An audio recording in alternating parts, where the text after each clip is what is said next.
চুমাচুমির কোনো বিষয় না। হলিউড সিনেমা বলতে এটা আপনার বাংলাদেশে। কোহলি সানগ্লাস খুললে কেমন লাগে কোহলিকে, আরমান কোহলিকে? দেখবেন অবশ্যই। আরমান কোহলি কেন সানগ্লাস পরে সব সময়?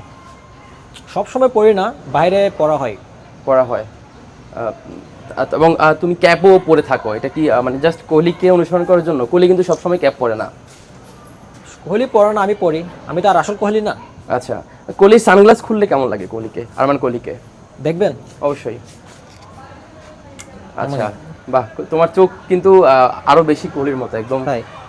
সানগ্লাসের চাইতেই বেশি কোহলি মনে হয় গ্লাস খুললে, একদম ট্রু। এই জন্য খুলি না। তাই? সানগ্লাস খোলা থাকলে সমস্যা না। আচ্ছা, কখনো কি এমন হয়েছে যে মানে কোহলি ভেবে অনেকেই তোমাকে প্রপোজাল দিয়েছে বা ডেটের অফার করেছে? না, কোহলি ভেবে করে নাই, তবে ইনবক্সে অনেক টেক্সট আসে। টেক্সট আসে কি মানে সেটা কি ডেটের অফার করা হয়? হ্যাঁ, দেখা করার অফার করা হয়, ছবি তোলার অফার করা হয়। তখন আরমান কোহলি কি করে? কিছু করি না, ইগনোর করি বা বলি যে দেখা হবে ইনশাল্লাহ। ইনশাল্লাহ। এমন কখনো হয় নাই রিক্সা দিয়ে যাচ্ছ, কেউ কোহলি ভেবে সেই চুমা দিয়ে দিল, তারপর বুঝলো যে আরে এটা তো কোহলি না? না, চুমাচুমির কোনো বিষয় না, কিন্তু ছবি তুলছে। ছবি তুলছে। হ্যাঁ হ্যাঁ। এই যে কেমন লাগে তুমি যখন মানুষজন কোহলি ভেবে এভাবে আসলে তোমাকে ট্রিট করে? ভালো লাগে, প্রচুর ভালো লাগে। আর ফ্যামিলি মেম্বাররা কিভাবে দেখে? ফ্যামিলি মেম্বার্সরা পজিটিভলি দেখছে। পজিটিভলি দেখছে।